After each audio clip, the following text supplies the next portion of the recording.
ओम शांति। आज का अव्यक्त महावाक्य 18 अप्रैल 1971 से लिया गया है, जिसका शीर्षक है मन के भावों को जानने की विधि तथा फायदे। सभी जो भी यहाँ बैठे हैं, सभी मन मनाभव की स्थिति में स्थित हो। जो स्वयं मन मनाभव की स्थिति में स्थित है, वह औरों के मन के भाव को जान सकते हैं।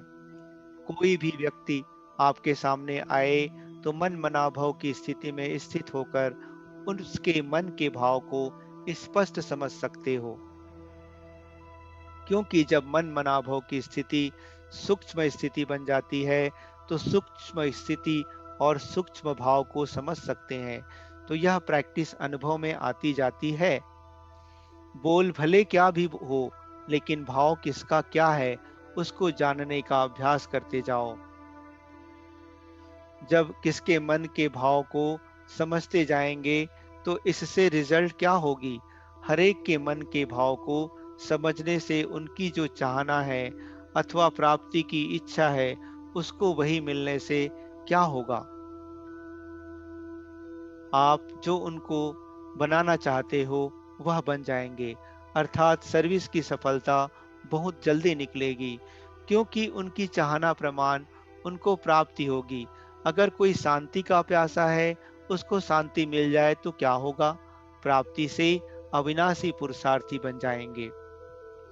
तो मन के भाव को परखने से, समझने से परिणाम क्या निकलेगा? सर्विस की सफलता थोड़े समय में बहुत दिखाई देगी, क्योंकि सफलता स्वरूप बन जाएंगे। अभी पुरुषार्थ स्वरूप हो, इस लक्षण के आने से सफलता स्वरूप हो जाएंगे। समझा? अभी सफलता को लाने के लिए आप लोगों को समय और संकल्प, संपत्ति, शक्ति बहुत लगानी पड़ती है। फिर क्या होगा? सफलता स्वयं आपके सामने आएगी। संपत्ति लगानी नहीं पड़ेगी, संपत्ति आपके सामने स्वयं स्वाहा होने आएगी। समझा?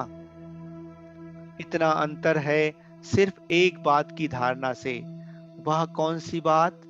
मन मनाभव होकर हरेक के मन के भाव को जानना।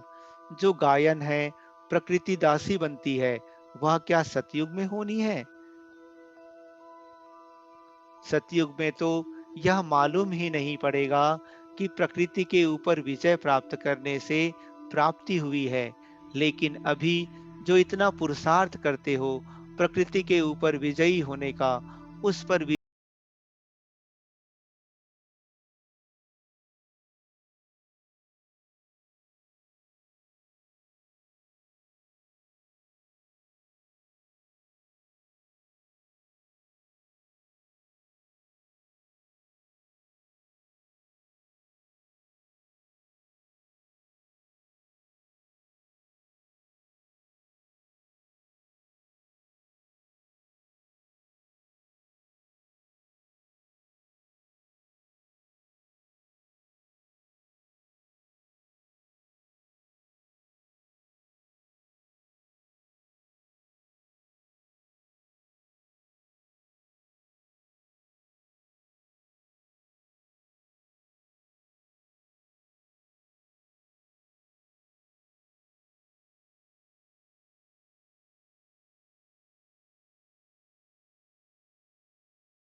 जैसे आपके जड़ चित्रों के सामने कितना भी कोई आज कलयुग के महान मर्तबे वाला जाए तो क्या होगा?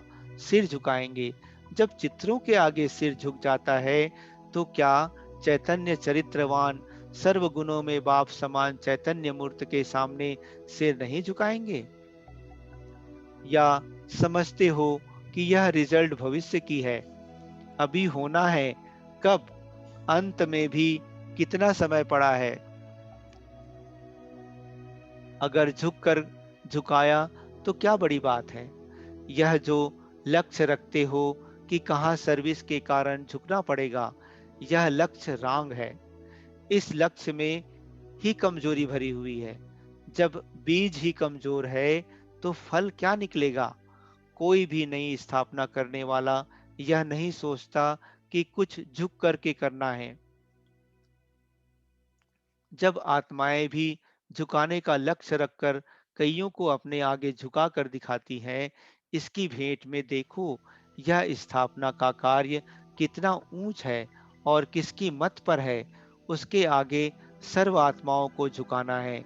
यह लक्ष्य रखकर, यह ईश्वरीय रुहाब धारण कर किसके भी सामने जाओ तो देखो रिजल्ट क्या निकलती है। महानता लाने के लिए ज्ञान की महीनता में जाना पड़े। जितना जितना ज्ञान की महीनता में जाएंगे, उतना अपने को महान बना सकेंगे। महानता कम अर्थात ज्ञान की महीनता का अनुभवी कम। तो अपने को चेक करो, महान आत्मा का कर्तव्य क्या होता है, वह स्मृति में रखो। वैसे भी महान आत्मा उसको कहते हैं जो महान कर्तव्य करके दिखाए। अगर कोई साधारण कर्तव्य करे, उनको महान आत्मा नहीं कहेंगे। तो महान आत्माओं का कर्तव्य भी महान होना चाहिए। सारे दिन की दिनचर्या में यह चेक करो कि महान आत्मा होने के नाते से सारे दिन के अंदर आज कौन सा महान कर्तव्य किया। महादानी बने। वैसे भी महान आत्माओं का कर्तव्य दान पुण्य होता है। तो यह सभी से महान आत्माएं कहलाने वाले हैं।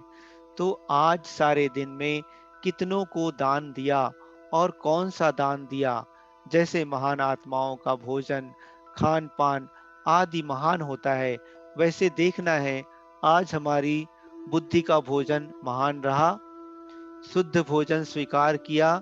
जैसे देखो महान आत्मा कहलाने वाले अशुद्ध भोजन स्वीकार करते हैं, तो उनको देख करके सभी क्या कहते हैं?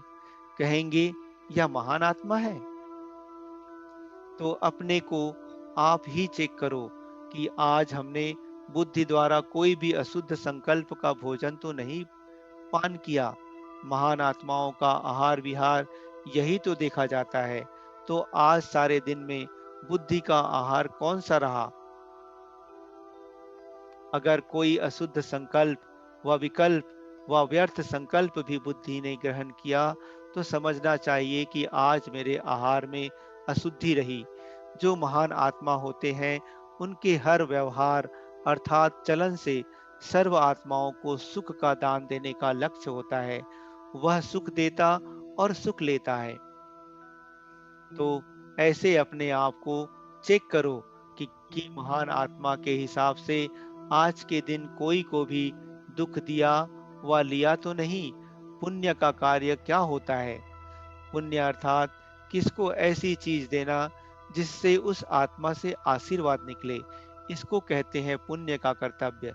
जिसको सुख देंगे, उसके अंदर से आपके प्रति आशीर्वाद निकलेगी, तो यह है पुण्य का काम। और मुख्य लक्षण है अहिंसा। आप सारे दिन में यह भी चेक करना कि कोई हिंसा तो नहीं की। कौन सी हिंसा होती है, जिसको चेक करना है। आप अपने को डबल अहिंसक कहलाती हो ना। मनसा में अपने संस्कारों से युद्ध भी बहुत चलती है, तो माया को मारने की हिंसा करते हो ना। युद्ध होते हुए भी इसको अहिंसा क्यों कहते हैं? क्योंकि इस युद्ध का परिणाम सुख और शांति का निकलता है। हिंसा अर्थात जिससे दुख अशांति की प्राप्ति हो, लेकिन इससे शांति और सुख की व कल्याण की प्राप्ति होती है, इसलिए इसको हिंसा नहीं कहते हैं। तो डबल अहिंसक ठहरे। तो महान आत्माओं का यह जो लक्षण गाया हुआ है वह भी देखना है।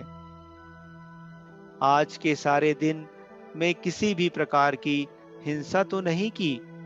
अगर कोई शब्द द्वारा किसकी स्थिति को डगमग कर देते हैं तो यह भी हिंसा हुई।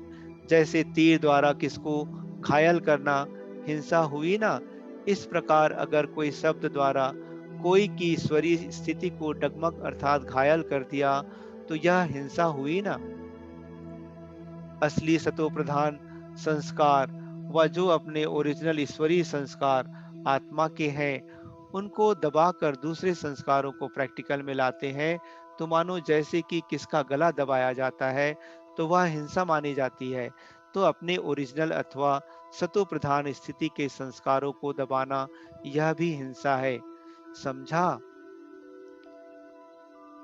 तो यह सभी लक्षण कहाँ तक प्रैक्टिकल में है वह चेक करना है।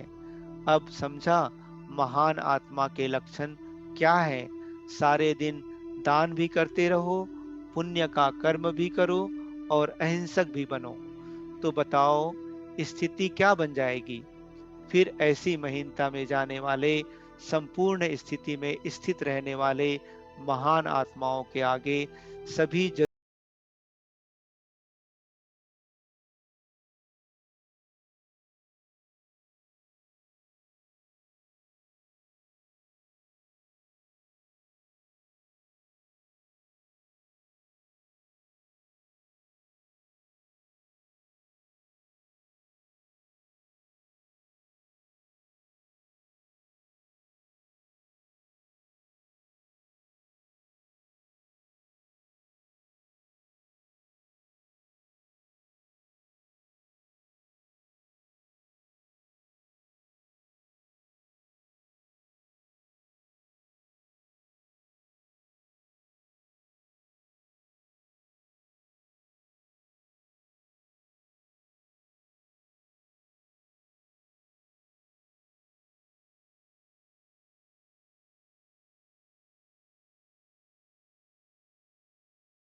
के क्राउन का साक्षात्कार भी होता है। तो आप द्वारा यह तीनों लाइट्स का साक्षात्कार हो तो क्या होगा? खुद भी लाइट हो जाएंगे, अनुभवी तो हो ना। साकार रूप में देखा, मस्तक से और नयनों से प्योरिटी के क्राउन का साक्षात्कार अनेकों को हुआ तो फॉलो फादर करना है। अगर ऐसे ही स्वरूप का साक्षात्कार आत्माओं को कराओ तो सर्विस में सफलता आपके चरणों में झुकेगी। ऐसी महान आत्मा बनो जो किसके भी सामने जाओ तो उसको साक्षात्कार हो। फिर बताओ वह अपना सिर आप साक्षात्कार मूर्त के आगे दिखा सकेंगे? झुक जाएंगे। जब अभी यह सिर झुकाएंगे तब आपके जड़ चित्रों के आगे स्थूल सिर झुकाएंगे। जो जितनों का अभी सिर झुकाएंगे उतने उसके जड़ चित्रों के आगे सिर झुकाएंगे। प्रजा के साथ भक्त भी बनाने हैं। सारे कल्प की प्रारब्ध की नूद अभी ही होनी है। वारिस भी बनाने हैं और प्रजा भी अभी बनानी है। द्वापर युग के भक्त भी अभी बनेंगे। समझा? आपके भक्तों में भी आप लोगों द्वारा भक्ति के अर्थात भावना के संस्कार अभी भरने हैं। यह बहुत ऊंचे हैं। सिर्फ इस भावना के संस्कार भरने से भक्त बन जाएंगे। तो भक्त भी अभी बनाने हैं। अभी तक तो प्रजा बनाने में ही मेहनत कर रहे हो। जैसे जैसे आप लोगों की स्थिति प्रत्यक्ष होती जाएगी वैसे वैसे आपके वारिस अर्थात रॉयल फैमिली, प्रजा और भक्त तीनों ही प्रत्यक्ष होते जाएंगे। अभी तो मिक्स है क्योंकि अभी आपकी स्थिति ही फिक्स नहीं हुई है। इसलिए वह भी मिक्स हो जाते हैं। फिर प्रत्यक्ष दिखाई पड़ेंगे। आप महसूस करेंगे कि भक्त हैं, यह भी महसूस करेंगे क्योंकि त्रिकालदर्शी का गुण प्रत्यक्ष हो जाएगा, तो अपनी भी तीनों कालों की प्रारब्ध को स्पष्ट देख सकेंगे। दिव्य दृष्टि से नहीं, प्रत्यक्ष साक्षात्कार करेंगे। अच्छा, महानता लाने के लिए ज्ञान की महीनता में जाना है। जितना जितना ज्ञान की महीनता में जाएंगे, उतना अपने को महान बना सकेंगे। महानता कम अर्थात ज्ञान की महीनता का अनुभवी कम। अच्छा, ओम शांति।